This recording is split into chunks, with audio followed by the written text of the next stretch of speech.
Dr. Timotheus Zyk, who comes from all the way from Poland. He works for Ordo Uris. It is an organization based in Warsaw, working on human rights issues. So before we proceed to the panel, we will have a short documentary entitled The Porn Pandemic. It was produced by Sharon Slater, Family Watch International. It's a huge, I mean, it contains lots of information regarding the dangers and the damage that's caused by pornography. So it's a huge resource for all of us to use, and you'll get it. I mean, the full version is available at familywatch.org. So we proceed with the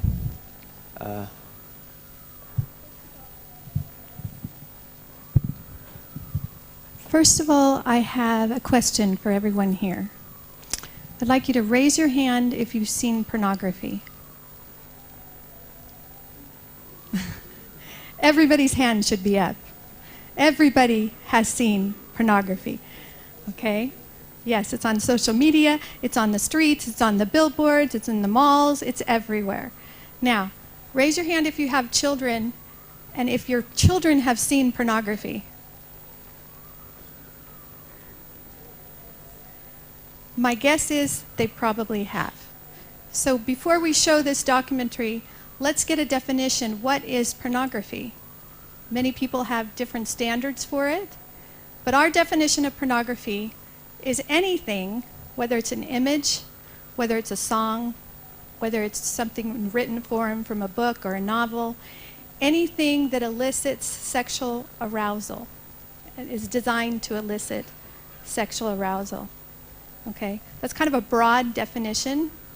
But when we're talking about children, and that is our greatest concern, something that an adult might not consider pornographic at all or sexually stimulating might be very stimulating and problematic for a child whose brain is very innocent.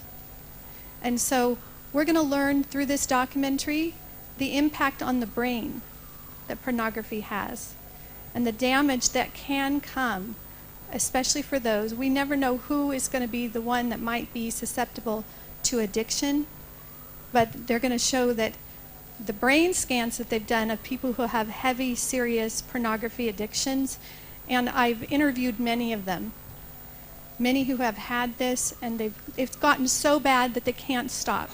Sometimes they can't get to school, can't get to their class. Their marriages are being destroyed. What you're going to see here is only a very small sampling of all the people that we have interviewed. Women, men, and children that feel they can't get out of this. We have a whole series of interviews that we did of a place called Desert Solace in Arizona, in my state. It's actually a treatment center where people go for 2 to 3 months to rewire their brain and to try to help them get out of this addiction. So we'll first talk about what harm pornography can do through this documentary, and then we're going to talk about solutions of what we can do about it. So this is a 12-minute clip from a 30-minute documentary. You can find the full documentary online. You can download it. You can use it. We have some DVDs available. It's 30 minutes, and we want you to be able to use it to raise the awareness. Thank you.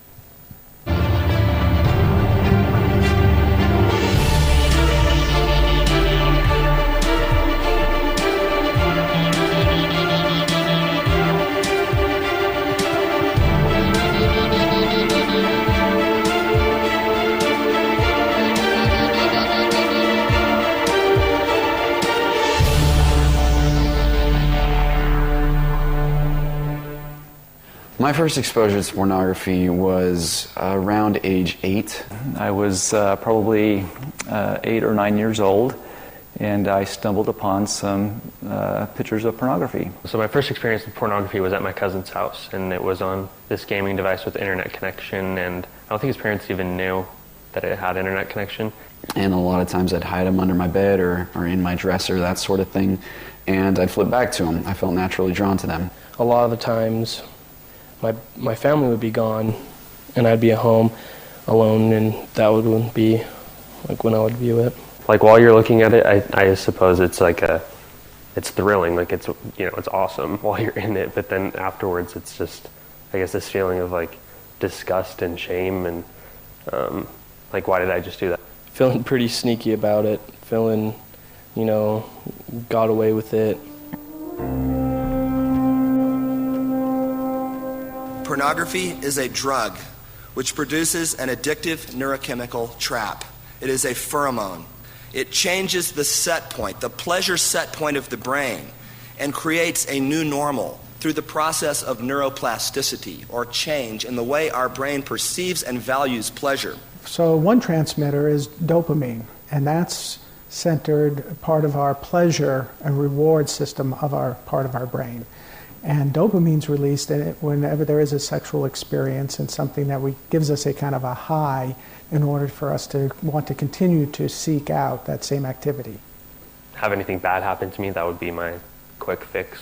And, you know, give me that dopamine rush, make me happy again, or at least numb the pain. It is as destructive, if not more so, than other even hard drugs. I had periods of time where I just gritted my teeth and white-knuckled through it, but inevitably I always fell back into it. As we're engaging in those behaviors, oxytocin and vasopressin is released that bonds us to those activities. So we educate our clients about the neurological pathways, because this isn't just about their willpower or them being weak and not being strong enough. It's about the things that are going on in their brain. So where they may have started off with some very basic pornographic images, it has a tendency to escalate, going to massage parlors, going to escorts, seeking prostitutes, looking to hook up with anonymous individuals online. Progression from nudity to hardcore sexual acts, bestiality, sadomasochism, child porn. What the brain is really searching for is something new. Novelty, change. Pornography capitalizes on that. It can extend to various things. Not everybody falls into all those categories, but each one of them falls into some category where it continues to escalate. Very rarely have I seen somebody who started with pornography and it just stayed basic pornography. So for me, I started out with just pictures, and that was it, that did it for me. And then it got progressively worse. It got stories, videos, intense videos, long videos, and there didn't seem to be an end. Got to the point where I was doing it a lot. It became where I wanted to try it out. Like, I wanted to see how it felt on a person. I went through the days, but I wasn't living. I looked at pornography every day in order to self-medicate. I viewed pornography so much, and it was such a big problem, that it escalated, and I sexually abused my own sister. I hated myself, hated God, hated everybody. Why me? Why, as a child, for crying out loud? I still remember those images of what I saw as an 8-year-old child. I can't remember what I did last week, but these things, they just stuck with me.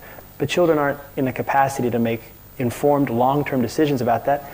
Again, we're learning much more about the brain. Children's brains are very uniquely unadapted to that. Remember, their frontal lobes aren't formed, and they're going to be able to process that and understand all the nuances and implications of the behavior later. It's ridiculous. And an attempt to provide it for adults has fallen into the hands of children and adolescents in a way that is seriously destructive to their own emotional and sexual development. The darkest moment in my life was when I was put in the holding cell, and I was cuffed and I was shackled. I couldn't move. I didn't know what was going to happen to me, and I didn't know if I'd ever see my family again.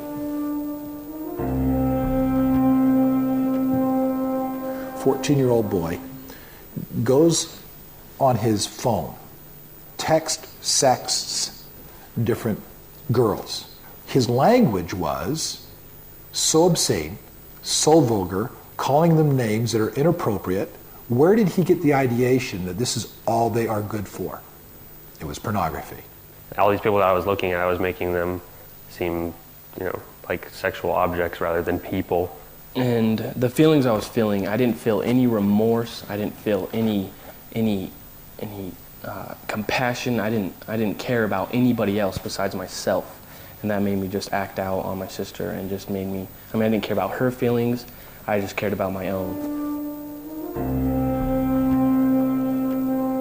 So also the Bridge study showed of the top 250 porn titles, 90% of them depict violence against women, as defined by slapping, hitting, hair pulling, gagging, choking, and name calling. The more violence and abuse that is depicted in pornography has a greater sell value on the internet. Pornographers know this and they push this. Do the men that watch that just decide, hey, I can watch this, but it's all fantasy. It's not real. It is real. The women are actually experiencing what's on the screen. I'm a victim of pornography. I would spend the night at a friend's house when I was between 7 and 9 years old, and her father would drug us and then molest us, take photos. So you need to understand that this is someone's mother, this is someone's daughter, this is someone's sister.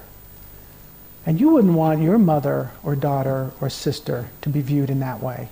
It's incredibly painful to think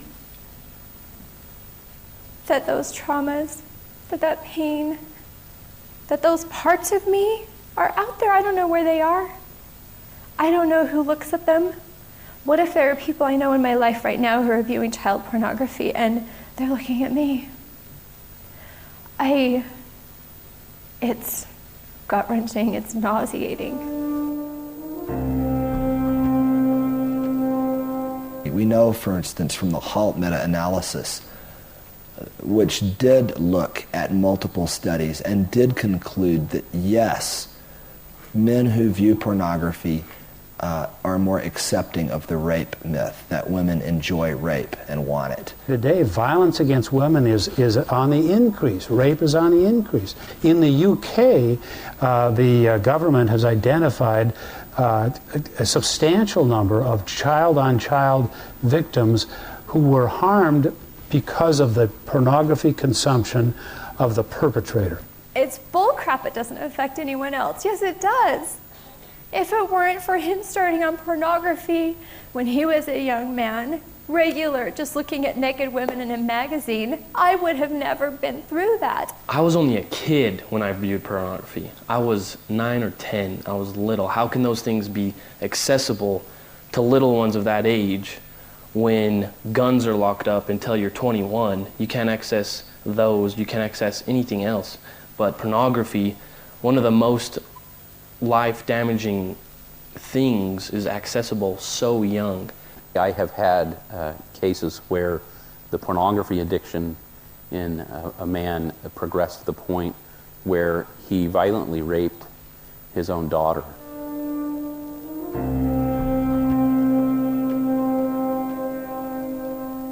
Most of the individuals that I work with, their desire and appetite for seeking somebody like a prostitute had its origins in their exposure to pornography. And you have no way of knowing that that man or that woman on the screen is not traumatized by what they did so that you could watch it. There is no get over this. There's no get over this. He was working with a pimp who had been imprisoned, and he said, if I see a girl who's alone, I go up to her and I say, hey, you've got beautiful eyes. He said, if she looks at me and says thank you, I let her go on because I know that she's not vulnerable. But if she looks down at her shoes and says, no, I don't have pretty eyes, he says, I know I've got her. It's impossible to be searching out adult pornography on the internet without finding child pornography. And people will say, oh no, I never look at child pornography. And I say, oh really? You mean you've never seen a woman who's 17 and a half years of age? What about a 16-year-old, a 14-year-old? I was speaking in Arizona a few years ago, and a prosecutor was there who prosecuted obscenity and sex crimes there in Arizona. And he called adult pornography the gateway drug for child porn? The fact that as soon as seeing these adults have sexual relationships, as soon as seeing men rape women on screen isn't enough, the only thing left is kids. It's all that's left. And where are those kids coming from? And they're arresting many married men, grandparents, many high school kids, because they don't distinguish between adult and child pornography after a time. So they're trying to make actresses look either pubescent or even prepubescent to sculpt those brain tastes younger and younger. That accounts for the worldwide boom in child pornography, I believe. This consumption of adult pornography on a steady basis, where the brain looks for and needs harder material. Every country should have laws prohibiting the distribution of adult and child pornography.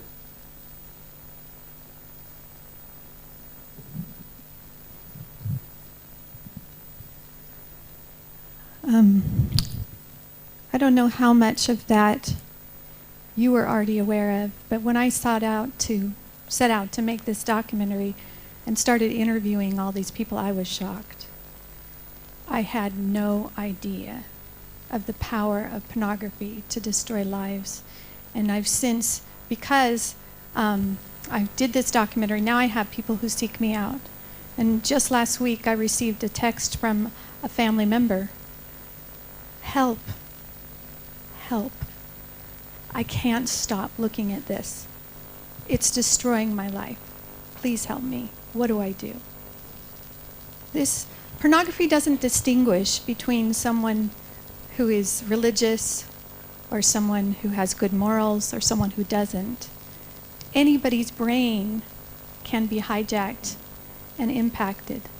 And so, once my daughter came home from school with a notice that said, there's a lice infestation at the school. You better check your children's heads to make sure there's not lice. And I thought, oh, I don't need to check. That would never happen to my family. We're a clean family. That would never happen, and I didn't look. And by the time I found it by the one in my hair. I was horrified. I didn't check my children's heads because I thought it could never happen to us. That's the same way pornography works.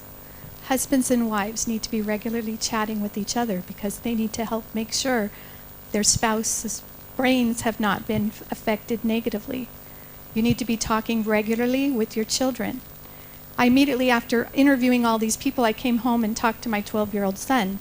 And I learned there's so many interviews that we hope to put forward because even the documentary only has a smidgen of all the people that we interviewed. And so I learned from the mothers whose children had been addicted, and I was really worried about my own son. So I came home and I said, Afonso, we're going to start having really uncomfortable talks. So here's the line that we've never crossed before. I'm stepping over it, and we're going to talk about pornography. This is what it is. This is how it could impact you. And we're going to talk regularly about this. I'm going to ask you regularly, when's the last time you saw pornography? And I want you to ask me the same question, because you're going to see it accidentally, and you might even, if that leads to some kind of addiction, you might end up watching it intentionally, and you might get stuck in a pattern that you don't like. And I make sure to tell him, that doesn't mean you're bad. If you've been watching it, that doesn't mean you're bad. That doesn't mean you're evil. It means you've been exposed to something like a drug that's impacted your brain in a very negative way. And he said, okay, Mom. So I said, when's the last time you looked at pornography? Well, this is my adopted son from Mozambique. And his grandmother, for his birthday, had sent him a book with pictures of different scenes from Africa. And he said, Mom, I opened up my birthday present early. I couldn't wait. Let me go get that book. And there was a picture of sometimes Native women don't have tops on, so her breasts were there. And that already had been affecting his mind. He knew, that was first thing. He goes, let me show you this. And I said, what do you think we should do with this? And he just marched straight to the garbage and he put it in there. And I said, good job. Let's figure out what happens the next time you see pornography. What are you going to do? What do you think you should do when you come across pornography? One of the best things you can do, sometimes if you try to click out of it, it just gets worse and worse. Best thing you could do is just shut it down. Shut it down. Train your kids. Do role plays. Shut it down. Close it. What if a child, one of the main ways that pornography addiction starts is cousins sharing images between each other at family gatherings or in school, students showing images. And what happens in the brain is there's this adrenaline rush. There's excitement when you see those pictures, and all of these chemicals are released in the brain. At the same time, there's stress that's released, and all of these tend to sear that experience into that brain and make it really important to the brain. And the brain wants to go back to that again and again and again. So you need to have talks with your children and say, if someone shows you pornography, what are you going to do? Let's role play it. You push it away immediately. You say, that's not good for your brain. This is harmful to your brain. Any part of your bodies that are private should not be displayed, and you should not be watching or looking at those very important body parts. We don't want to shame anybody. The body parts that help us produce children that form the sexual intercourse act are very important. They're very precious, and they serve a very important purpose in bonding men and women together in marriage and producing children. One of the greatest gifts that we could ever have. So children need to know that this is not a bad thing that they have about them or that other people have, but that looking at it prematurely, just like having sexual relations prematurely, can harm them, can lead to addictions, can lead to other problems. I am so angry. I am so angry. I've been to so many United Nations conferences, and I'm angry about the conference across the street. Because what is one of their zeros? One of their zeros is preventing violence against women. That is a theme over and over and over again in all the UN documents. And what is their answer? What is their answer? Comprehensive sexuality education is one of the answers. And we've found very pornographic images in not all the programs. You know, you have to look at each one. But there's a book, for example, called It's Perfectly Normal in the United States for 10-year-olds. And in it has cartoons of children engaged in various sex acts, saying it's perfectly normal. So that's one thing. They're promoting that as the solution to violence against women. When children who see either adult pornography or child pornography, it doesn't matter, could get addicted, and they're going to watch more violent and more violent and more violent pornography. And this is a root cause of violence against women and girls. And never do we hear that at the United Nations. It's never mentioned. It's never talked about. Okay? Why is that so? We heard a long presentation earlier yesterday that we sponsored here at this very podium. And it was on the family as a protective factor against violence against women. And Miss Annie Franklin over here, our Director of UN Activities, went through slide after slide after slide after slide that shows that the family is a protective factor of violence against women. They did all these international studies, and they found that children that reside in a married mother-father family are 20% less likely to die before the age of 5 from violence and all these things if they reside with their mother and father. And there are many more slides that shows the higher risks for rape, sexual assault, all sorts of crimes against women if the woman is not part of a mother-father family. It's a protective. Do you ever hear that as a solution? No. The solution is SRHR, Sexual and Reproductive Health and Rights. It's all about advancing sexual rights at the expense of sexual health. We have some resources that we want to get to you to help you with this issue of pornography. So you're going to be handed out a petition today. And if you sign that petition, you not only get our resource book, Stand for the Family, but I will send you links to a downloadable free program that you can put a filter on your children's and on your adults' phones and computers to help guard against pornography. Where is my phone? Can you hand me a phone? I want to ask you all, what is this? Okay, I'm going to give you a new name for this. Are you ready? And I want you to repeat it after me. This is a pornography delivery mechanism. Ready? What is it? It's a pornography delivery mechanism. Can you hold this up? What is this? What is this? Hold this up. This right. What is it? Yes. Does anyone have an iPad? Anyone have an iPad? What is that back there? Pornography delivery mechanism. I cannot tell you how many sad stories. Did you see the story of the boy who started seeing it? He was shackled. He was thrown in jail. He was almost stuck there the rest of his life because he was abusing his sexual sister. That's how his pornography addiction had elevated. I interviewed a mom whose 5-year-old daughter was given an iPad by her grandma. She found the most obscene and perverse pornography, and she ended up showing it to a neighbor girl and another neighbor girl. It was a huge scandal in the whole community. They wanted to kick her child out of the school. Nobody would ever let them play with their daughter. This is an innocent little girl. An innocent little girl.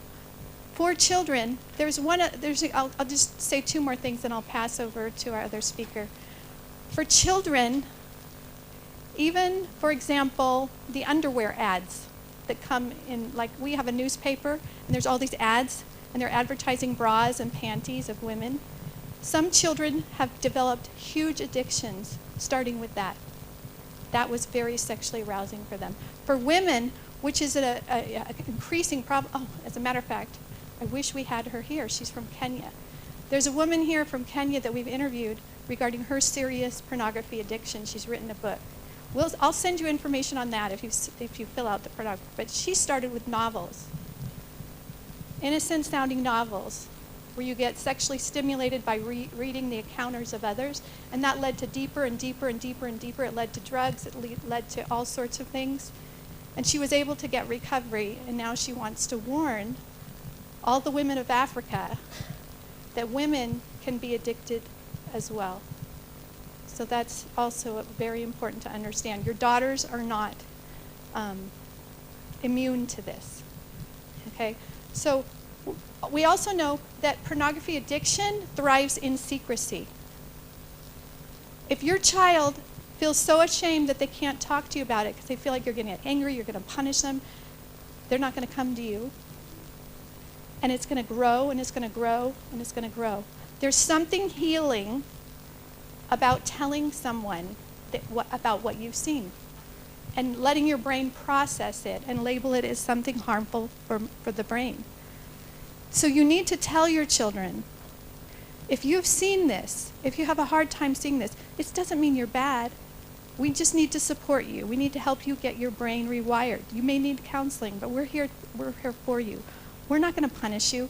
We're always here for you. We need to show love and compassion to those, just like someone who may be addicted to alcohol or tobacco, things that harm their body. This is a substance that will harm your brain. I'm grateful for the time that I've had to share with you these important messages, and I hope that you will share this documentary. On the website, you can actually go to this link, pornpandemic.org. That's pornpandemic.org. There's also some interview questions you could use with spouses to interview each other or your children. There's computer safety rules that we suggest. And if you sign the petition, we'll again give you a link to a free downloadable filter for phones and for other electronic devices. Please protect your children. Thank you.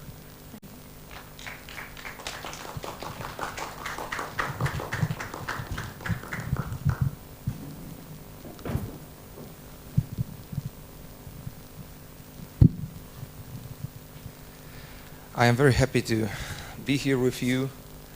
My presentation will be probably much more technical since I'm a lawyer. I had this very general introduction. Yes, but I can just add that I represent Ordo Iuris Institute, which is based in Warsaw, Poland, and Europe, and we are the organization doing human rights work, both at the UN level. We have ECOSOC affiliated status, as well as in the Council of Europe and the EU. So my presentation is probably going to be more technical, but first of all, I want to tell you why this legal framework banning pornography is that important, or at least legal framework limiting access to pornography. We just had another seminar that we held in a room nearby regarding Polish experiences, Polish, let's say, knowledge regarding the ban on abortion that we introduced back in 1993. Poland is one of very few countries all over the world which managed to ban abortion after allowing it for decades. The communist government, thank you.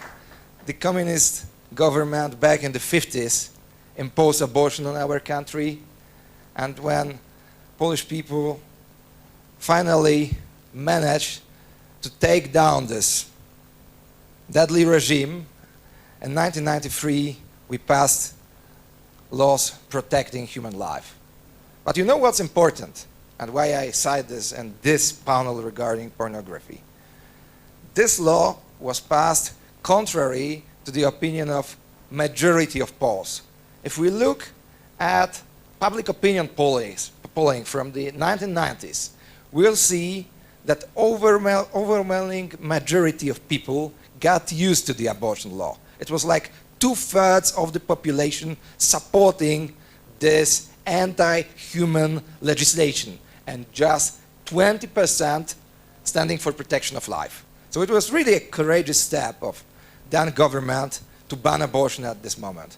But you know what happened in the polls?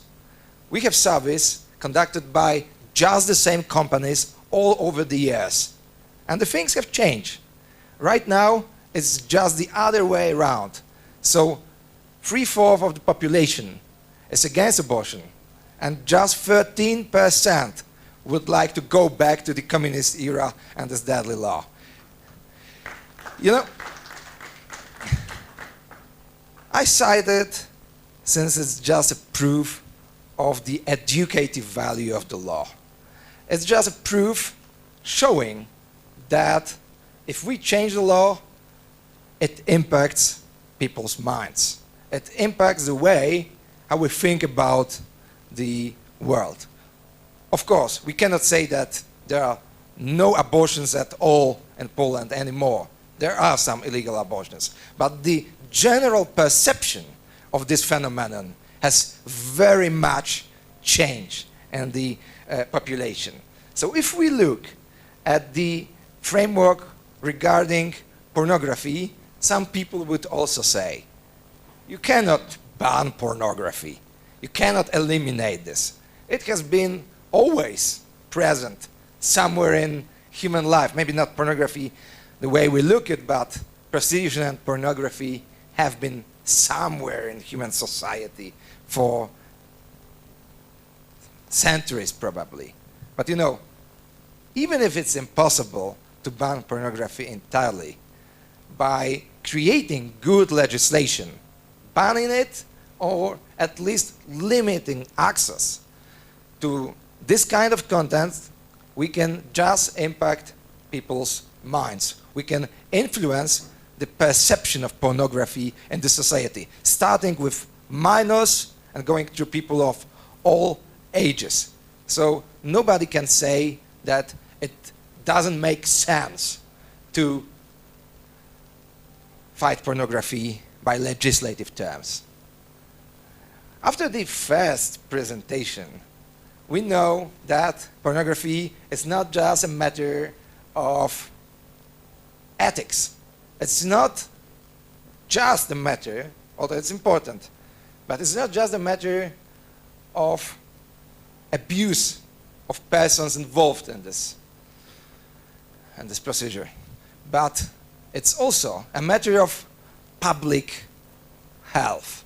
It's also a matter of public interest, since pornography negatively influences not only young people but adults as well. And I want to emphasize that back 25 years ago in Cairo, this basic and very obvious observation has been included in the program of action. So if we look at the Cairo document adopted in 1994, we'll see that the governments were urged to take necessary measures to prevent the abuse of girls in prostitution and pornography. The program also stated that the countries should take effective steps to address the neglect as well as all types of exploitation and abuse of children, adolescents, and youth, including pornography and prostitution. So we see that this problem was properly recognized. It has been also recognized by World Health Assembly. We can be critical about many decisions of WHO, but this one was certainly proper. Just a few months ago, in May 2019, World Health Assembly has included compulsive sexual behavior disorder and the International Classification of Diseases. And one of its characteristics can be extensive use of pornography and masturbation, as well as use of paid sexual services. It may be striking for many of you that no such condemnation of pornography and no urge to fight it, to ban it, to reduce, to limit access to it, is present in the Nairobi statement that has been published a few days ago. We cannot find, if you try to search through this document, the word pornography doesn't appear at all. So we'll see that this problem is just neglected. There's enough space for maybe kind of sophisticated but expression of a right to abortion. That is much of a space to show the comprehensive sexual education as a positive pattern. But there is no space for any kind of ban or a reduction of pornography anymore. For those of you who are following the conference, the ICPD main panels, you will see that the proposals are just to the contrary. The advocacy of the CSE, of the Comprehensive Sexual Education, which very often includes pornographic contents, the advocacy of decriminalization of all kinds of activities associated with prostitution, it all appears out there. So it should be a matter of our concern to show that right now, probably more than ever, since the access to internet is so widespread, this need to fight pornography should be our primary concern, should be our top goal. And I want to share with you a few good practices that appeared in past few years. Some of them are not very far-reaching, but you know, what's very important is that we should set example. So law is also about its symbolic value. It makes people perceive something right or wrong, as I told you. And such examples of laws against pornography has been, such examples come from countries like the United States, the United Kingdom, or at least in case of attempt from Israel.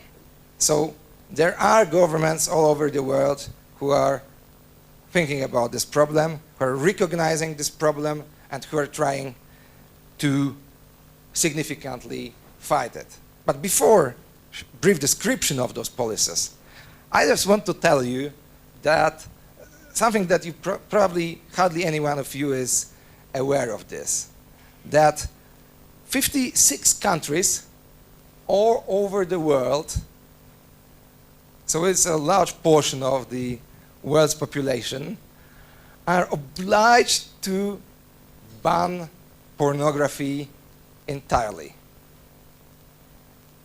By the treaty that was signed back in 1923 with a very significant name. It's a treaty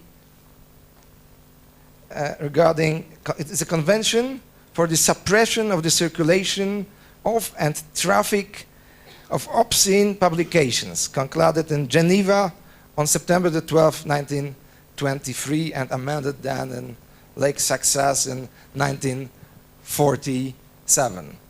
This convention, most European states are subject to this,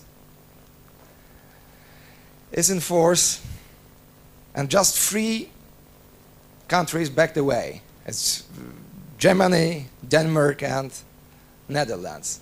It entirely bans pornography, entirely bans both production and circulation of any kind of pornographic contents.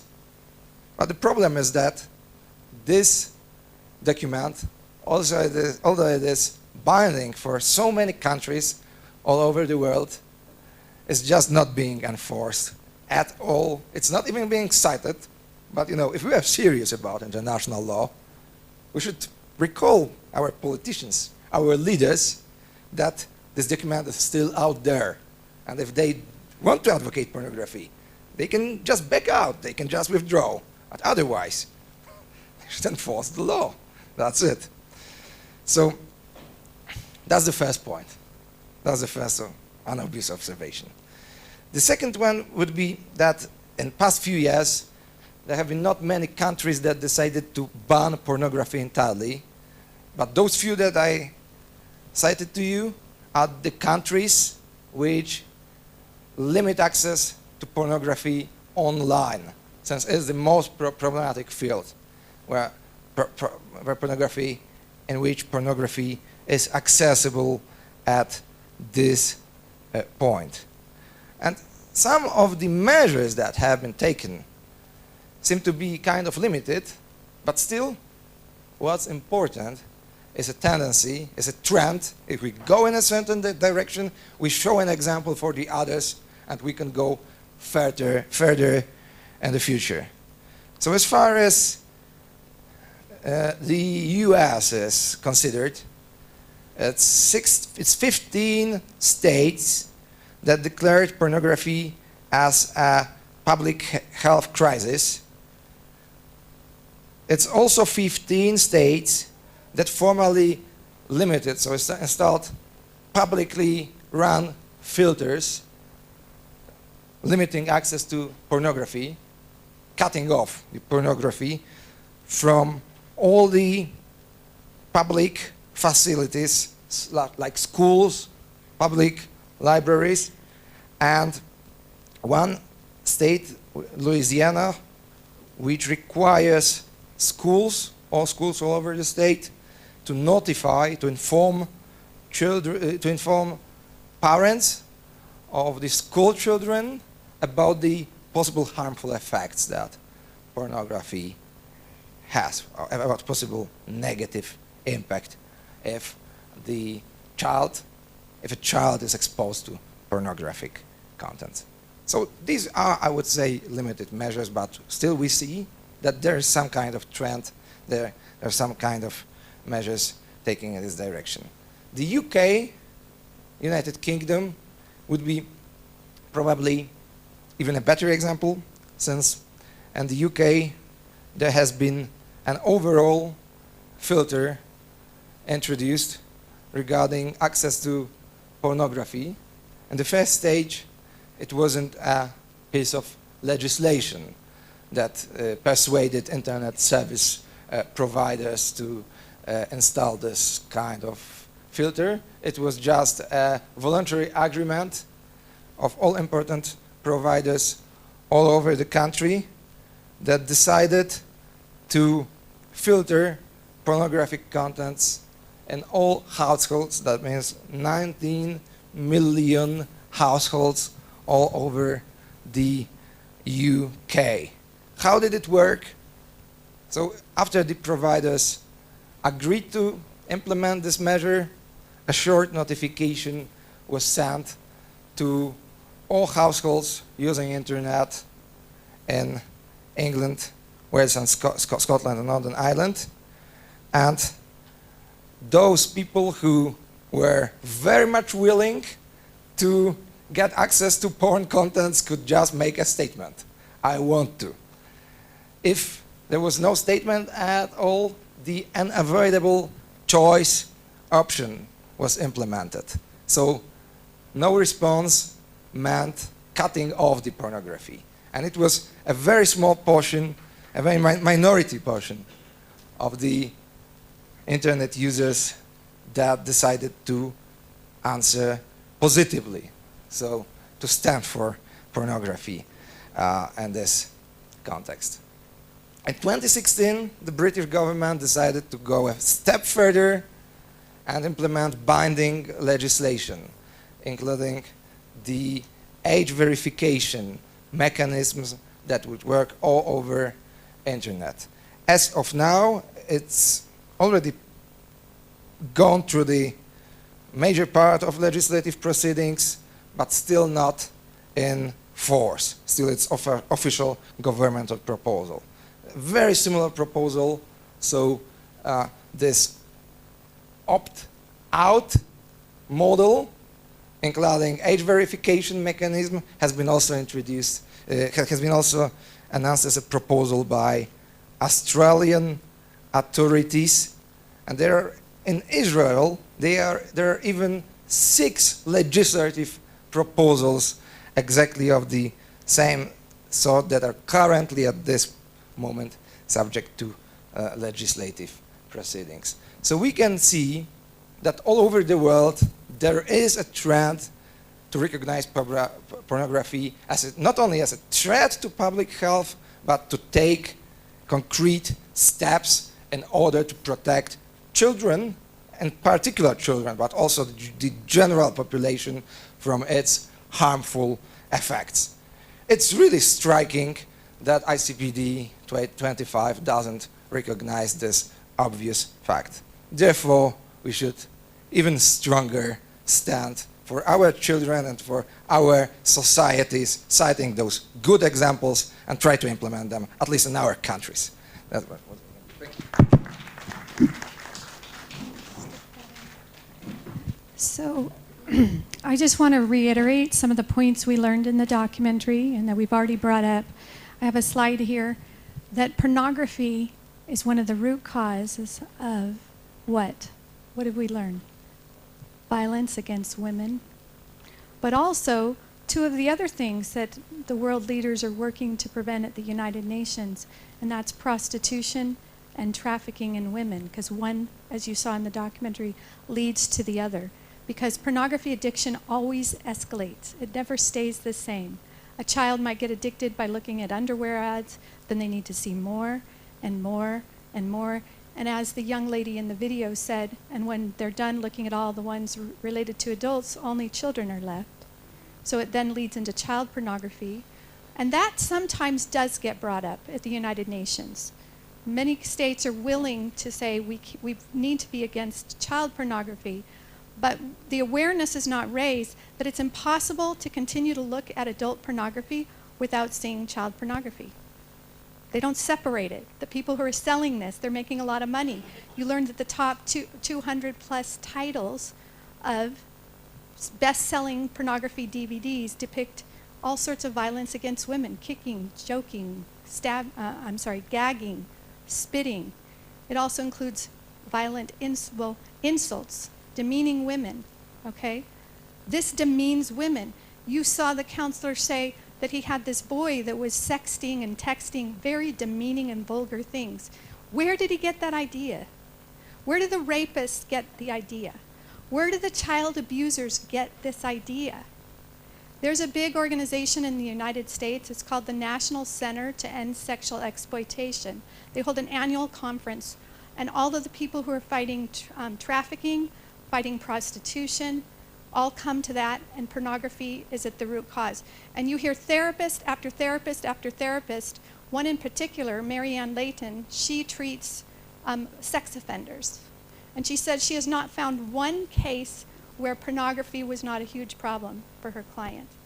So there's a huge connection here. So we've got demeaning of women.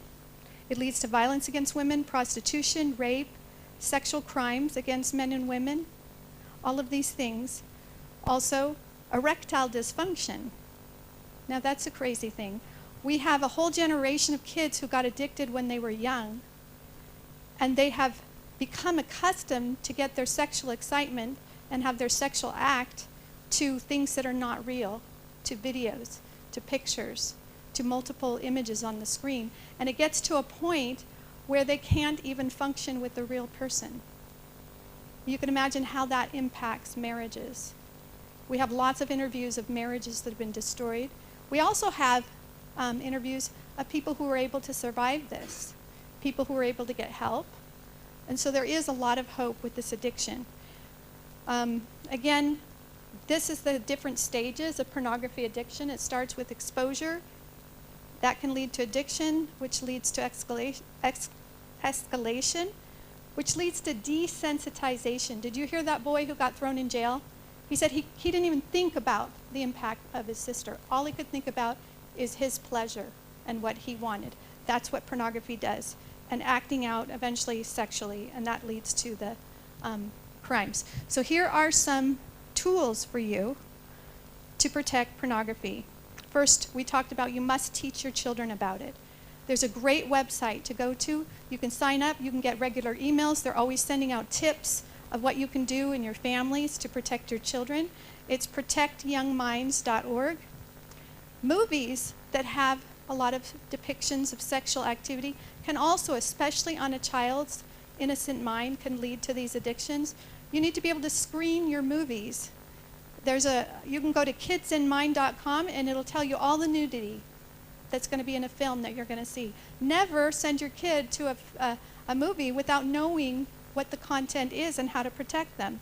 And then the filters, we told you we'd tell you about a website where you can download free filters. That's at k9webprotection.com. This is Kids in Mind. She's the author of a book that's really taking off across the world. It's called Good Pictures, Bad Pictures. And it's a way, you don't have to have the book, but you can have the concept. You teach your children some pictures are good and some are bad because they impact the brain in a negative way. This is a screenshot from Kids in Mind. It'll tell you how much nudity, how much swearing, how much violence. Know what you're going to watch before you watch it, okay? I used to just screen it for my kids and say, you can't go to this movie, you can't get to this movie. And they would go, oh, Mom, oh, Mom. And then they got to a certain age where I thought they need to make their own decisions because they're going to leave my house, so they need to be able to decide for themselves. So my child would say, can I go to the movie with my friends? It's this movie. And I'd say, why don't you go look at Kids in Mind?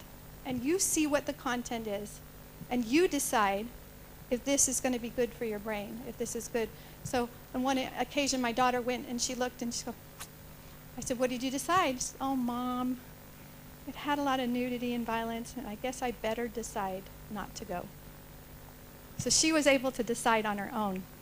So we can help our children learn to make, there's a good kid over there who knows that's a good decision, isn't it? She made a good decision. Yes. We want our kids to make good decisions. This web protection program, you can tailor make it. I'm one of the world's strictest moms in some ways. Okay? I locked down all my cable channels, and I locked down all my TV channels. I locked down my internet.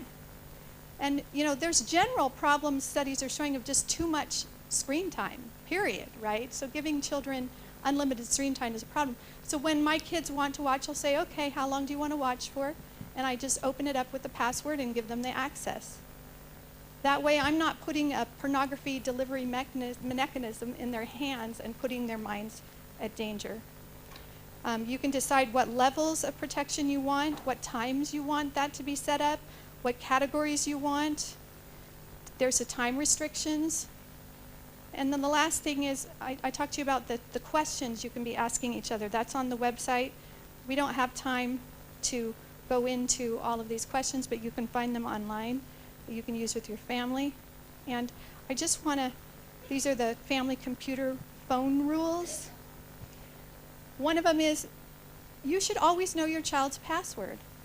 You should be able to monitor, because your child might be getting into addiction that they don't know what to do with. And you can help them learn online etiquette, phone etiquette, by helping to monitor what they're doing, and there's other rules.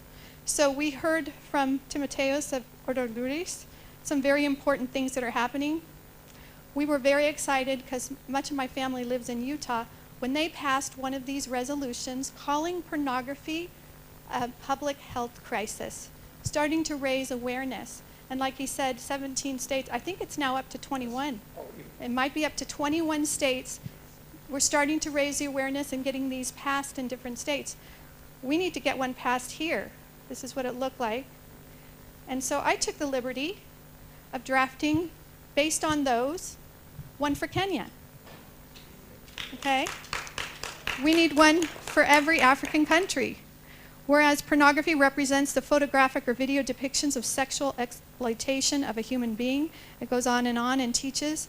Now therefore, be it resolved that the government of Kenya recognizes the public health crisis created by pornography and acknowledges the need for education, prevention, research, and policy changes to protect women, children, and the institution of the family from this serious threat.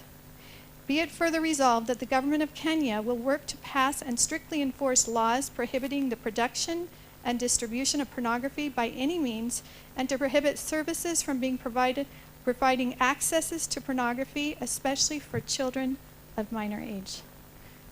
Can you help get that passed here in Kenya? I hope so. We have an honorable member of parliament here in our midst, and we're grateful to have her here. There may be others that I'm unaware of, but it would be a fabulous thing that to have Kenya be the model country for Africa to help raise the awareness throughout Africa. Wouldn't that be fabulous? So it's been my honor to, again, address this important, sensitive topic, and we hope that you'll fill out our petition so we can send you the links, and we can send you our Family Defense Handbook, Stand for the Family. Thank you very much. And I was just told that there was a miscommunication for somebody's presentation in another session. Is Alex here? And they've asked if he could spend 5 minutes giving his message. Is that okay? Yeah, and then we'll have Dr. Sium close our session. So Alex, if you can come up and just say who you are and what your topic was that you were not able to present. And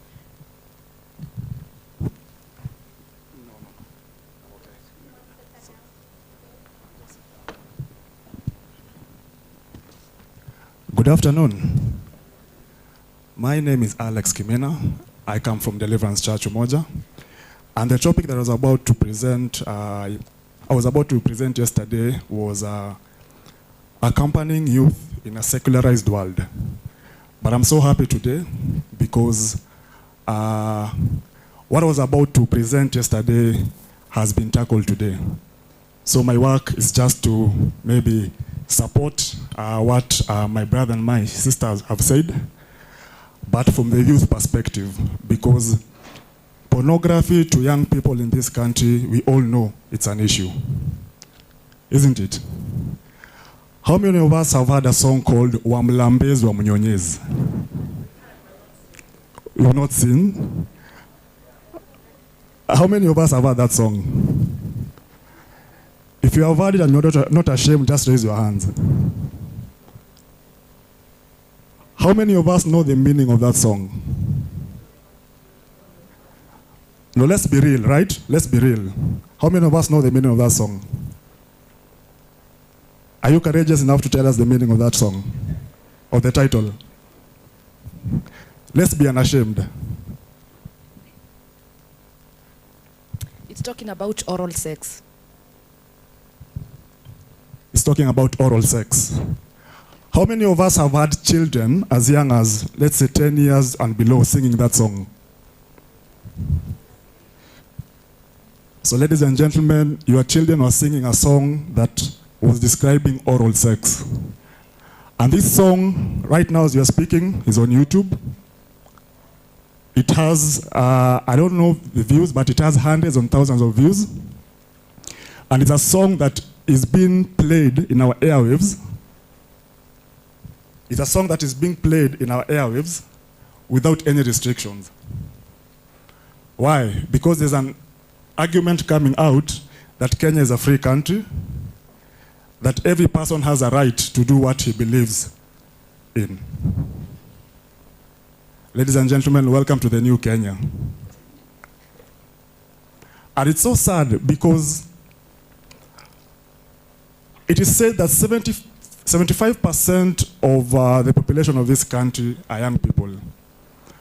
And translating that percentage according to the numbers that we were announced in terms of the census that recently happened, that translates to 14 million people in this country are young people. Meaning that the corporates, the media, any product that is being designed in this country is targeting these young people. And the best way, and the battle that we are in right now in this country, our biggest threat is not terrorism.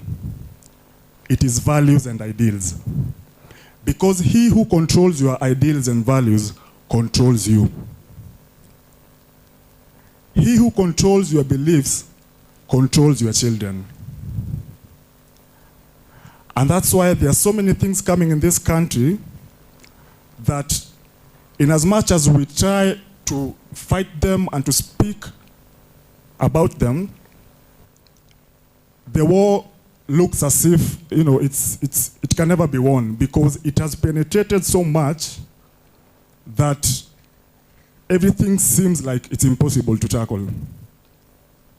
Are you together? Now, how many of us, right now as you're speaking, and I want us to be totally honest, how many of us this week, you have watched a movie or a series? A movie or a series? Just watched, yeah. You watched a series, a movie, sorry? All right. Now, how many of us have ever seen a movie that somehow has a gay character or a person depicting the LGBT in one way or another?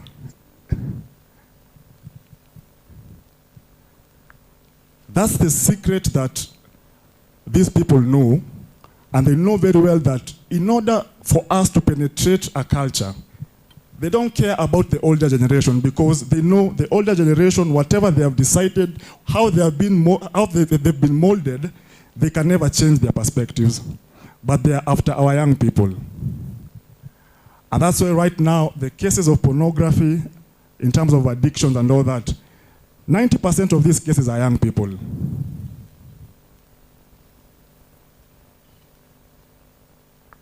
And the LGBTQ and the pro-choice know very well that the millennials are the future. So they focus on selling the agenda to them, knowing that once they capture their minds, the future is theirs. And since they know they cannot press the information with a hammer inside their skulls, they do what? They use and they take advantage of their interests so that they can be able to pass that message. Now, I want to use a simple example. I need 2 volunteers, just 2 volunteers. I need 2 volunteers. You can come, my brother, come. I need another volunteer. I need a lady volunteer. Just come. Let's put our hands together for our volunteers. Now, there's a battle that is going on, and most of us, in one way or another, are not aware of what is happening. Now, we'll call him Team Abstinence. He represents the church, the mosque, and the religious institutions which believe in abstinence of sex, and that the only way sex can be safe is in an institution of marriage. Okay? Now, she represents, this is just an example, okay? She represents Team Protection. This is a team that believes that there's nothing like self-control. When you feel like doing it, do what? Just do it. Just do it. Now, this is what happens. So Team Protection is very good in strategizing in terms of passing their message. So they do what? They do some serious planning. They go after corporate funding. They strategize, they organize concerts that promote condom use. And of course, their backers have to be, those that are producing condoms. So they are well organized, they are well structured, and they know where to get the young people. And they know how to get the young people. And how do they get the young people? By organizing concerts, all right?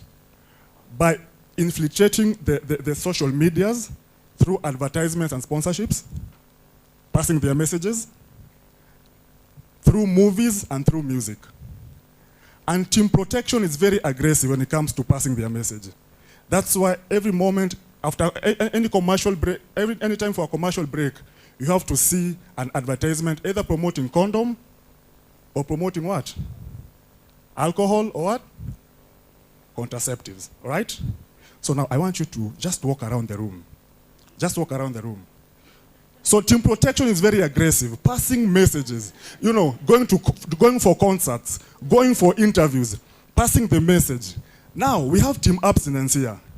Now this is the church, this is the mosque.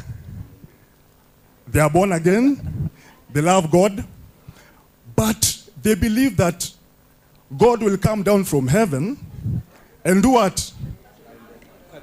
And pass the message. So they believe that, just stand here. So they believe that they are powerless without God. So what do? They organize, let's say, just 1 month per year. We speak about sex. And the topics, are like, sex is bad, don't do it, there's HIV and AIDS, the STDs. They don't go outside to talk to the youth where they are.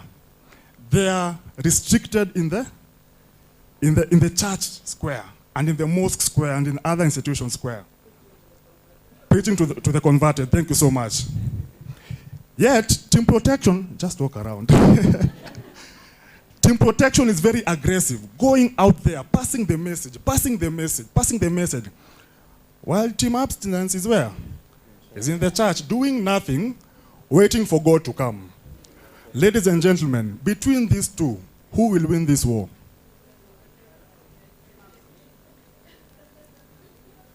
So while Team Abstinence is here, saying that, Amulambes needs to be banned, you guys are doing wrong, where is Ezekiel Mutua? He's restricted, and the one thing that is common between these two people is that they have a brain. But Team Protection, they're using their brains and their strategies. But Team Abstinence, the people who are claiming to stand for truth, they are doing nothing in terms of representing what they believe in. Give them a round of applause. And what is my message today? Yes, there's a crisis in our community. Right now, pornography is like, it has never been like this before in our country. Because pornography right now is accessible. We carry pornography in terms of these things that we are holding here. And my message is this. If we claim to believe in what we believe in right now, we are here because we believe that abstinence is the right way, and we believe in pro-life and pro-family. If we really believe in what we are claiming to believe, let's stop being comfortable, let's start rising courageously, and let's go out there, let's speak to those people who are out there, and let's fight for what we believe in. Because God has already given us strategies, a mindset. He has given us the liberty. Kenya is one of the best countries in the world because there's freedom of worship. It's not like other countries where you have to, pray at 10 p.m. in the evening because you are hiding. We have the freedom to say to believe in what we believe in. And that's a privilege that we've been given. And if we are going to win this war, especially the war of pornography, we need to engage our young people. And the only way we can engage and impact the young people is by going out there where they are, strategizing the way Team Protection strategizes. I'm longing to see a concert being organized promoting abstinence. It can happen. I'm longing to go to a public washroom, seeing a sticker written, abstinence is the only way. Because everywhere I go, there are stickers promoting safe sex. When are we going to put stickers promoting abstinence? When are we going to start infiltrating the media with commercials promoting abstinence? The last time that thing happened was a long time ago, the advertisement that was said in Mechil. And it just happened and it went, never came back again. What is stopping us from using the channels that we have been given, the social media, the televisions and the radio, to pass this message? Because our young people are being fed by people who don't know what they are saying. Right now, if you want to speak and to know about anything concerning marriage, the people who are giving advices about marriage on radio shows in the morning, they are not even married. They don't know what they are talking about. Yet we cannot ignore the influence that they are having on our young people. Are you together? So if we are going to make an impact, and I believe in everything that has been said in this forum, but I still insist that we need to rise up courageously and protect what we believe in. Because we have been given the strategies, we have been given the platforms and everything. We have no reason to fail. Thank you so much. Blessings to you.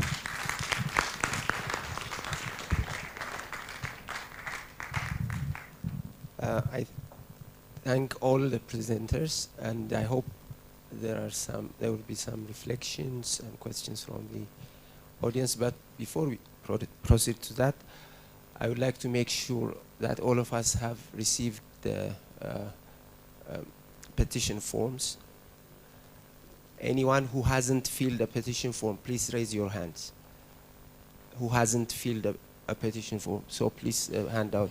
And those of you who have filled out those forms, please pass them around, pass them to the front so that we collect them in time. The purpose of the petitions is double-fold. First, you will be getting a very powerful tool, the Stand for Life book. The electronic format will be sent to you via the email which you have already put in the petition form. And the second thing that we have already heard this morning is you'll be getting an electronic program which helps you to screen your laptop or your children's laptops and gadgets like their phones, mobile phones, protecting them from pornography. So you will get both of these tools if you fill the form. So make sure all of you have filled those forms. So let's proceed to the question. 1, 2, 3. I want to add my voice to what has been stated here, but also say that those of us, I'm Bishop Dr. Juguna from Deliverance Church, Langata. And I have a program that I do, which comes on Kingdom TV. I wish I could put it on KBC, but the cost prohibits, where we deal with issues that are current. And we have already addressed, even as we are talking, I had another bishop, and we recorded a program addressing the issues that are happening here. We also did a press conference on Sunday, which came on KTN and also on Citizen with a few bishops. And what we are saying is that we should consider ourselves blessed.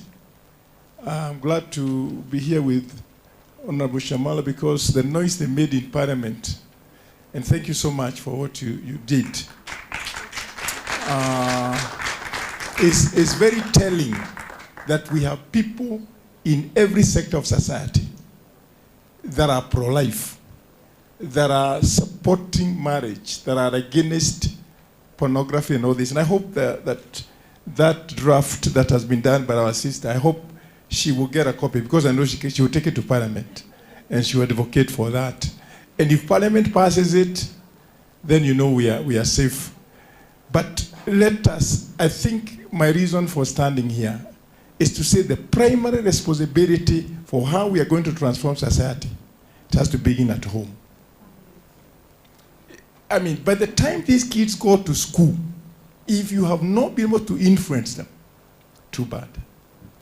In our church, I'm very unpopular because I tell parents, don't give your child a smartphone just because they did standard 8. Wait until they are responsible enough to know where they can access. Because this is a pornographic tool. I'm so concerned, those of you who are Kenyans, there's a time I used to go and to Daily Post. I don't go there anymore because of the filth. Do you know what I'm talking about? And it is open. Just go to Daily Post, Kenya, and you see the things you see there. So what I'm saying is, we support what we have had here, but please, let us do everything. I chair the Global Spheres Kenya, and we are trying to walk through the platform of the 7 spheres that influence society. I'm so glad we had a very, very successful breakfast meeting, and we're going to have a follow-up. I'm working with Dr. Mutua. We call him the morals policeman, and he's doing a good job. We need more Christians positioned in government, members of parliament, who are going to stand for the kingdom of God. So thank you so much. I just felt it's good to commend our sister for standing for the faith. Thank you.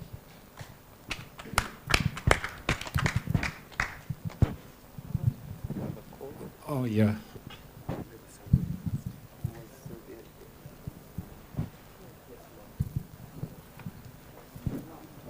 Afternoon, I'm Juma Sifuna from Prolife Group, University of Nairobi main campus.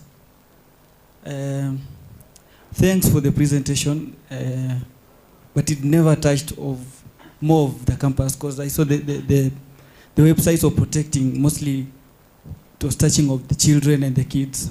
Okay, we are protecting them from the early age, which is very fine.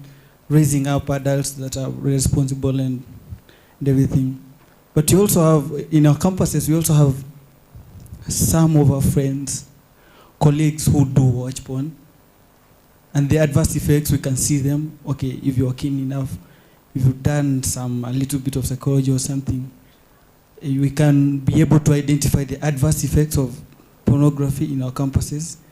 Not even only that, sharing of their own nudity pictures and images and the stuff. So how can we cope up with this? Or how can we empower like pro-lifers like we to be able to help our colleagues who are still watching this? Thank you. Thank you so much. I'll not tire telling you my names and where I come from. Once more, my name is Pius Okiror. I'm a delegate of Human Life International in Uganda. I I want to give you some hope. In Uganda, we have passed a law banning pornography. So we have the National Anti-Pornographic Act. And we have also taken further strides. We have banned pornography online. No, not just banning online, but we procured some technology which has banned pornography online in such a way that you cannot search a pornographic material when you're in Uganda. You can't. And you can try it for those of you who travel to Uganda.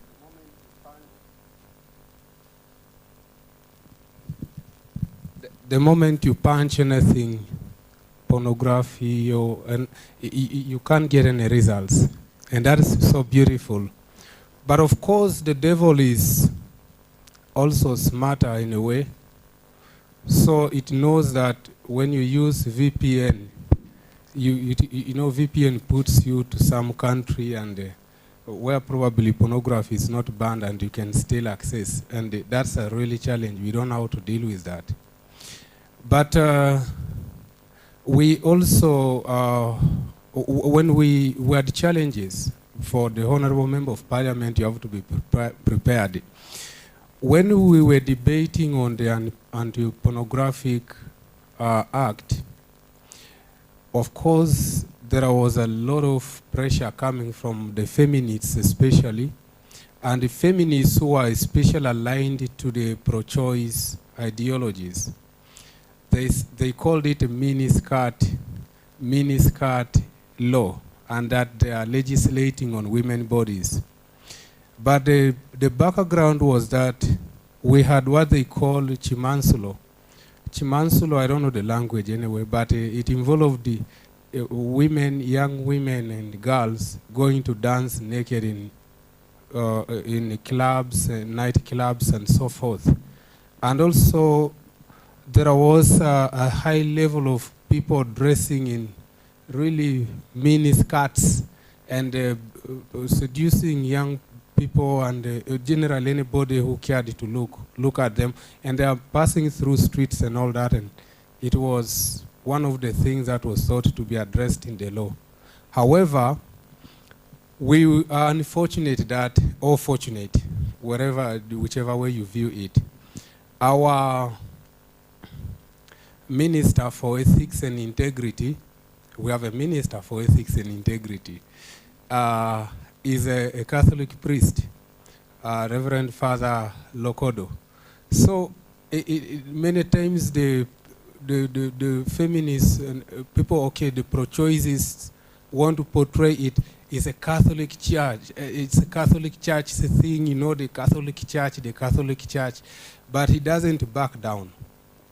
He has not backed down, and recently he succeeded in procuring a pornographic machine detector.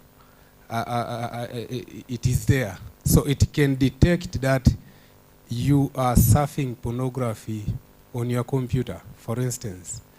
And the only thing, the challenge is with the law, with the lawyers.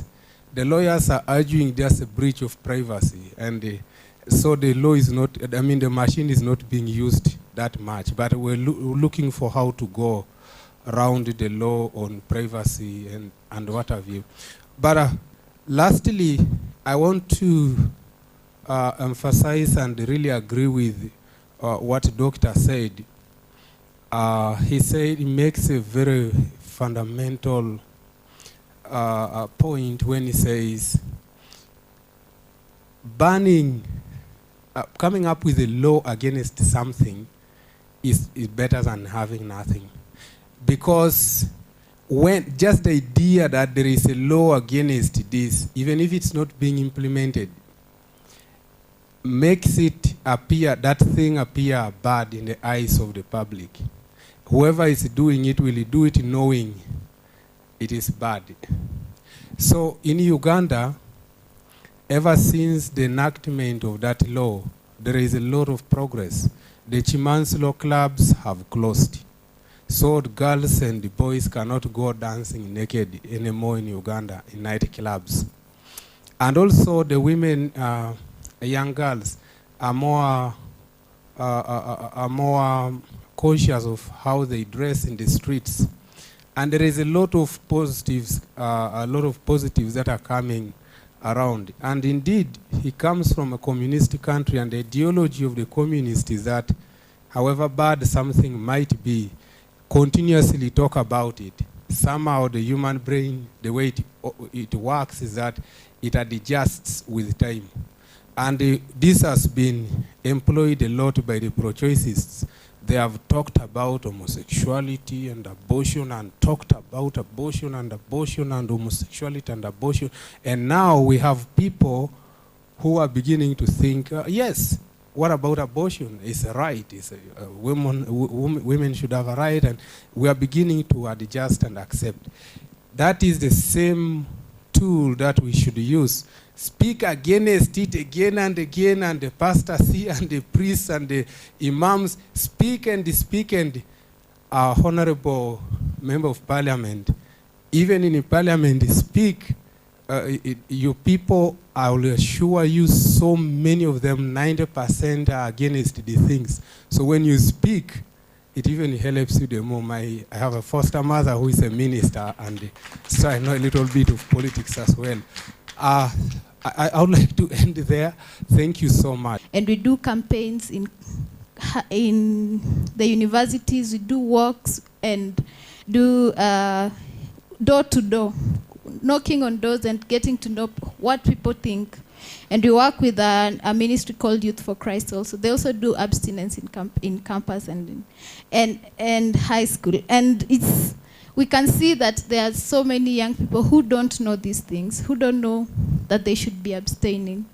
Because not everyone is brought up in a Christian family where sex is talked about. Especially our parents don't even talk to us about sex. So we get to know sex outside our home.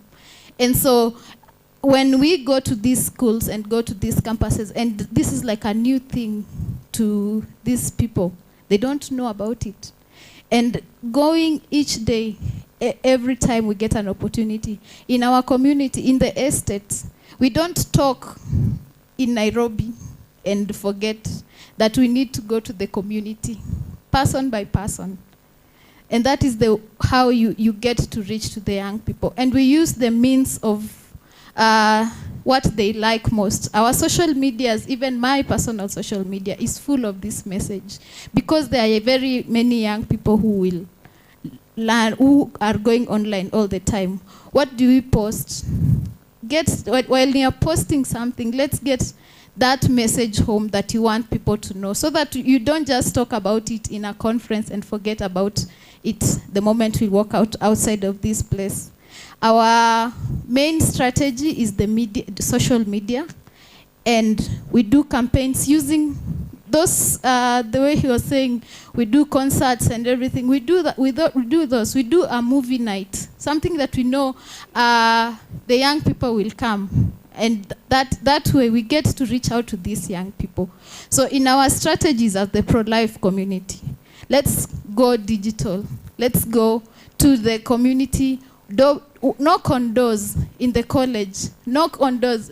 Go to your church and do a movie night. I'm doing a movie night this Saturday in our church, showing Unplanned. So that it's not just speaking and in front of people. You are going to talk personally to that person, so that they don't feel, a lot of people feel condemned by our messages. We are that when a person hears you talk against abortion and they have had an abortion, and the way we relay that message, and it condemns them, they won't come to you. Make the message, make that person want to come to you, so that it's not for you, it's for them. Amen. Thank you. Habari zenu. Thank you very much for this opportunity. I'll try to be very short. My first question would be, what is the difference between killing someone who is walking and killing someone who is in the womb? All of them are human beings. The other, my comment is, I'm very thankful for this gathering, and I'm happy that the Parliament people are here. We are talking about our family. That is my passion at the moment, because I'm a counselor by profession. And I also head an organization called Girls Brigade Kenya. It's an international Christian organization. And when I look around in the media, even in the meetings like this, we talk about home, the parents.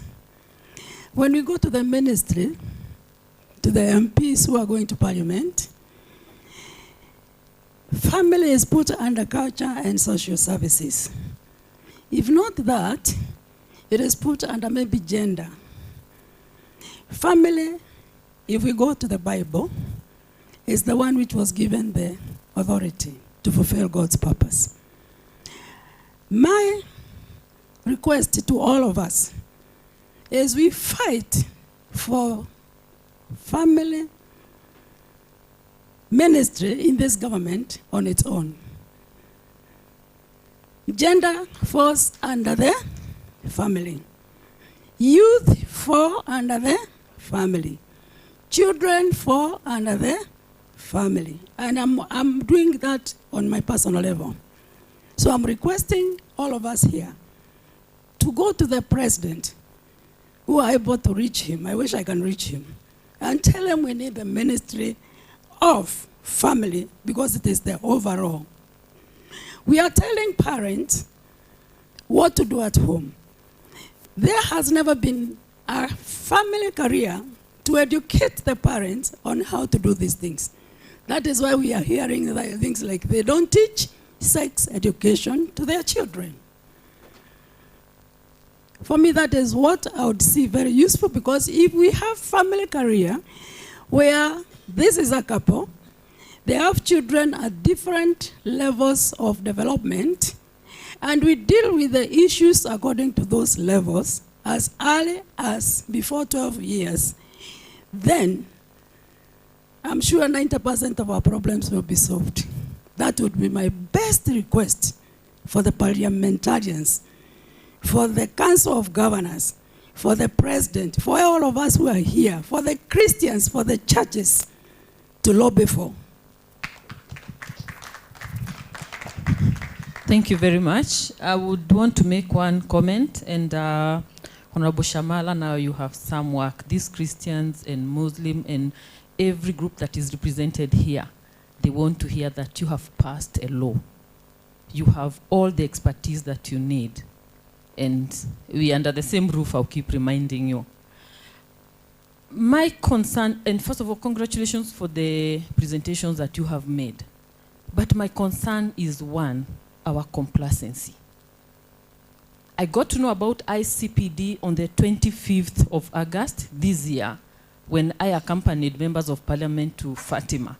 And this information of something happening in our own capital was being disclosed to us by some American congressmen when it was so advanced, only to go to the internet and find that it was there. It was supposed to be a very, very silent summit. But when we came back here, we tried our best, together with the Catholic Legislators Forum, to talk to the Christians around us, our churches. But when you try and post this kind of information in a WhatsApp group, nobody responds, nobody acknowledges, and you put a very, very sensitive message that if you love the family, develop interest in this summit. Nobody, you can see people are reading, but nobody comments. You try to persuade the Christian leadership. I'm talking this because I'm a Christian, I'm a Catholic. Christian leadership in wherever church you go, to give you a platform to speak to the Christians. You hardly get it. But wait until you post Baba Yao Alirusha Mawe Wapi. Everybody will be on that forum. isn't it? Complacency. We have developed an attitude of see no evil, hear no evil. My spiritual director told me, when the family is hurt, pain is personal. And especially I'm talking to mothers. I'm a mother of a 23 and a 25. When that ICPD agenda, the gender ideology, all those CSCs we are hearing about, when they come home, pain will be personal. So it's better we act before things go haywire for our families. And when you hear, call it a rumor, call it anything, but develop interest. Let us get out. Every 10 minutes, you have seen me here, I'm on the phone. I will do everything else except what matters for the family. And if you're not talking spirituality, if you're not talking family, we have no society. Thank you very much.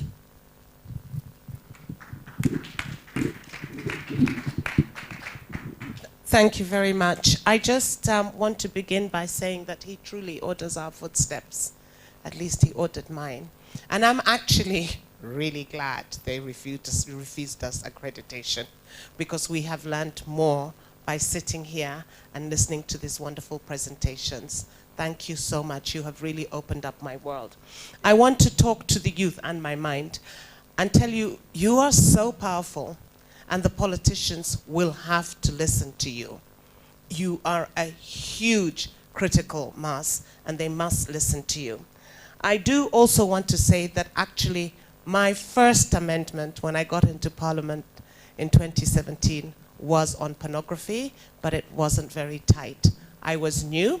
I had other challenges, trying to ban pornography outright.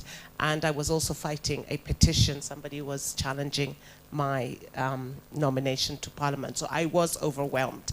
And at that point, but there's a time for everything and a season, and this is that time. And I think it's so fantastic. I want to thank you, Sharon, that we have this draft resolution. And like all war, because it is warfare, I'm not advocating violence, I'm advocating spiritual warfare, that we must fight, and it must be multifaceted from all sides. So if you check the Hansard, you will see that my first amendment was on the ban of pornography.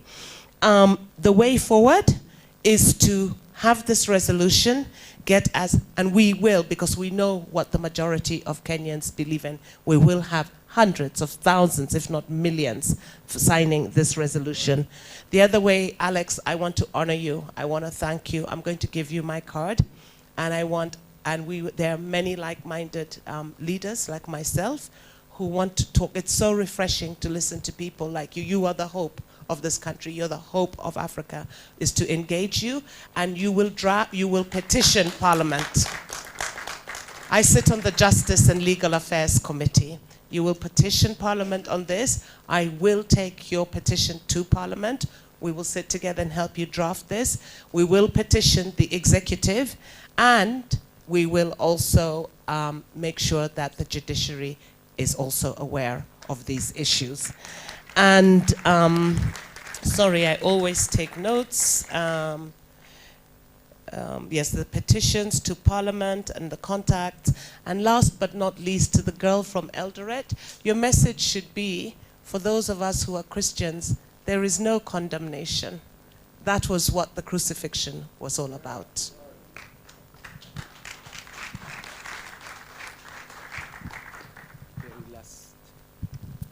I think for me, I just want to add my voice on everything that has been shared here. I totally agree, and I'm a minister of the gospel. And one of the things that I preach against, and I keep, emphasizing when I talk to young people, is about abstinence. Because I believe, sex is meant for marriage, between a man and a woman in the context of marriage. And of course, I've been to a number of debates about it, but yesterday when I was listening to, I wasn't part of the conference on the other side, but I was listening to, just some of the resolutions and some of the things that they were making. And I remember one of the things that I kept on, saying was that by the year 2030, they don't want to come back and talk about the same things. And for me, I said, why don't we challenge ourselves as well, you know, the organizers of this conference now here on this other side, and the conveners, that the Lord, should the Lord tarry, that by the year 2030, that even us will also be speaking a different thing. The same way they have also put resolutions. They have said that by the year 2030, they want to see this and that. Why don't we as children of God, believers, Kenyans, husbands, wives, fathers, you know, mothers, why don't we also have our own resolutions and say that by the year 2030, we also want to talk about a different story? And we don't know, probably they might also want to bring it back here to Nairobi and all that. But the way they were talking, you know, they were saying, you know, by the year we come back, you know, 2030, we don't want to, you know, talk about the same things.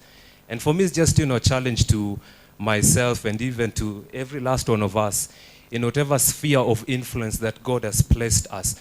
I believe that God has given us platforms wherever we are. We might not be in parliament, but for some of us, probably, you know, as ministers, even in the pulpit, for some of us, you know, fathers in our homes, mothers, you know, in our homes, you know, for some of us, you know, teachers, wherever we are, God has given us a platform to influence the next generation. And somebody said that if we do not act right now, history is going to judge us. And history will judge us harshly. Amen? And for me, I said, for the sake of my children, that I'm trusting and believing God to raise them up in such an environment like this. I'm going to try my best as a Christian father and husband to do all that I can to instill the right values for them, that in their time, in their generation, in their age, they can be able to stand. And that's a challenge that I'm just leaving to us.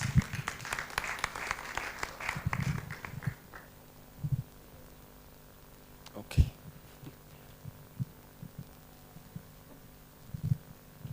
I'm Hugh Owen from the Kobe Center, a Welsh American. Thank you very much.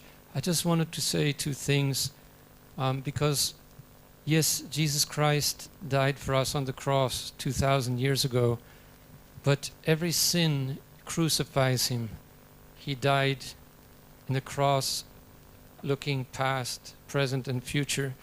And I have found one of the most powerful ways to help anybody to overcome any sin, including pornography addiction, is to think of that act as driving a nail through the hand or feet or a sword through the heart of our Lord Jesus Christ. And for the Catholics in the audience, because I have traveled around the world and seen what is going on, there's something I would like to share, which I think is a very, very powerful. Our Lord Jesus Christ told the apostles on the Sunday after Easter Sunday, whose sins you forgive, they are forgiven. Whose sins you hold bound, they're held bound. In the Catholic Church, we continue the practice of apostolic times, of holy confession. But there is a very serious problem in the church today, because we have become very lax, and we think that it's enough if we confess our sins. Father, I looked at pornography 10 times. But we are forgetting that we have to repent. And the great Padre Pio, he refused to give absolution about 1/3 of the time, because the Holy Spirit showed him the heart of the penitent. And if the penitent was not truly sorry, he would not give him the forgiveness of our Lord Jesus Christ. So we have to understand it's Jesus Christ who is the main victim of pornography. Before any woman, before any child, it is Jesus Christ. And that we cannot be freed from these addictions unless we obtain for ourselves, by the grace of God and for those we pray for, the grace of true repentance. So when we go into that confessional, our attitude would be, I will take a bullet in my head before I will look at pornography again. Because with that spirit of repentance, then through the precious blood of Jesus Christ, we can be set free from anything.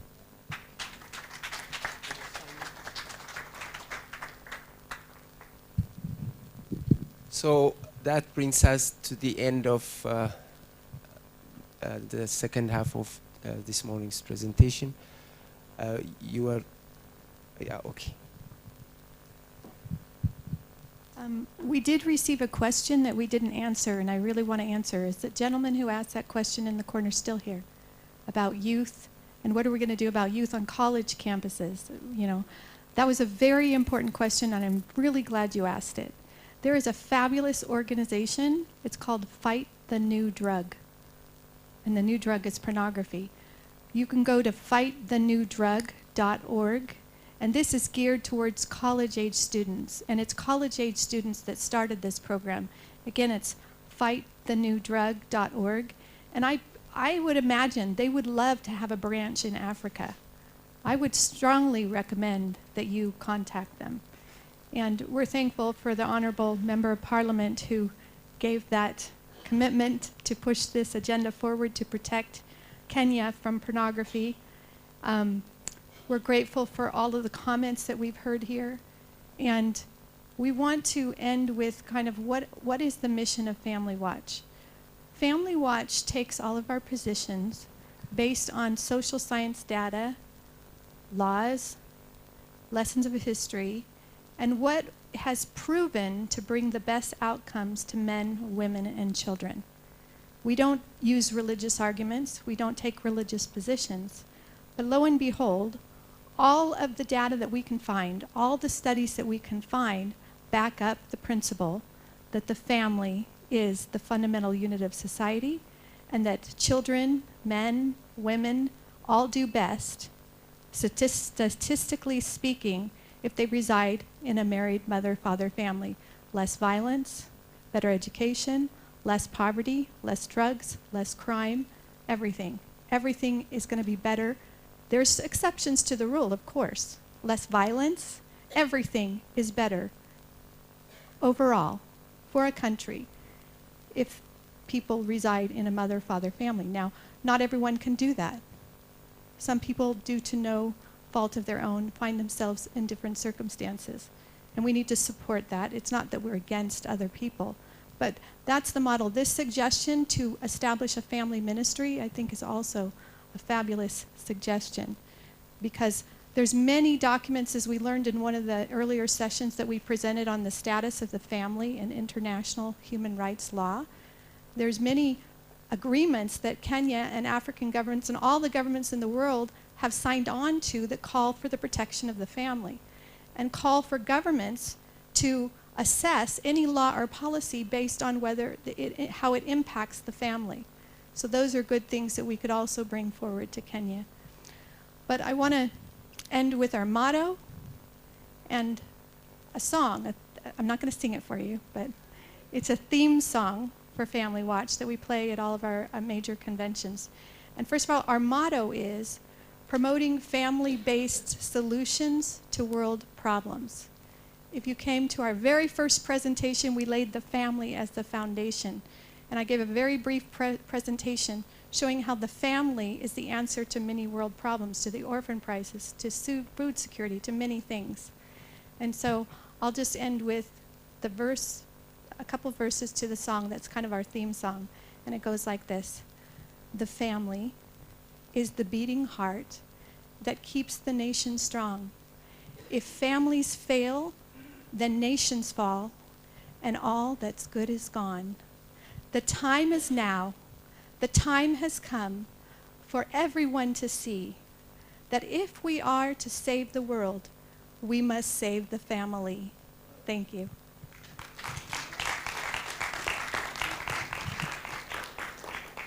So I thank all three presenters for the wonderful presentations you made this morning, and this brings us to the end of this morning's presentation. But I would like to invite Ann Kyoko to make an announcement. Thank you so much, Dr. Sayum. Good afternoon, everybody. Thank you so much, Sharon. Thanks, everybody, for your presentations. It's always refreshing to listen to Sharon and the team. I've listened to her so many times, but every other time I'm learning from her. So tomorrow, we are going to be finishing up our side events, our pro-life and pro-family side events. This afternoon, there is a very high-level event, and at the end of it, there will be reading of a resolution, so you're encouraged to stay. But for those of you who are leaving, though we are encouraging you to stay, if you must leave, please come tomorrow for the prayer rally at Uhuru Park, the side of the Railways Club. That's where we will converge, we will pray, and we will address the press. We will make clear our statements as pro-life and pro-family people, okay? So what I'm going to ask you as you take lunch, as you come back here, just send a message to at least 5 people, invite them for the prayer rally tomorrow. Starts at 8 a.m., ends at 9 a.m. Sawa sawa? Otherwise, thank you so much, and thanks everybody for being here. We wish you a nice lunch. Thank you so much.